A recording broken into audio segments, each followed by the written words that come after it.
ఈరోజు మా ఊర్లో ఉన్న భవానమ్మ గుడి కాడికి వెళ్తున్నాము.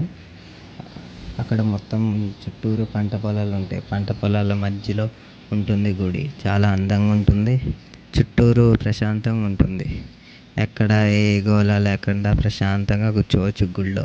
చుట్టూరు పంట పొలాలు, మంచి వ్యూ కూడా ఉంటుంది టెంపుల్లో. ఫస్ట్ మనం టెంపుల్లో బయట నుంచి ఎంటర్ అవ్వగానే కింద అమ్మవారి పాదాలు ఉంటాయి. అమ్మవారి పాదాల కాడికి వెళ్ళి దండం పెట్టుకోవాలి. ఫస్ట్ పైన అమ్మవారు ఉంటుంది, కింద అమ్మవారి పాదాలు ఉంటాయి.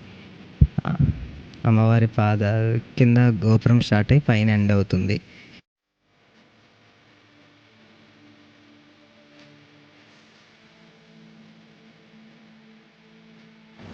అమ్మవారి పాదాలు మీరు కూడా నమస్కారం చేసుకోండి.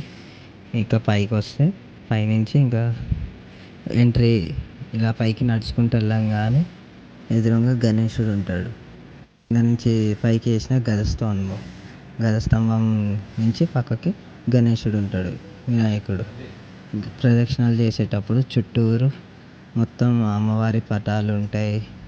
అమ్మవారి విగ్రహాలు 4 దిక్కుల ఒక్కొక్క దిక్కున ఒక్కొక్క అమ్మవారి విగ్రహం లాగా చెక్కారు శిల్పాలన్నీ.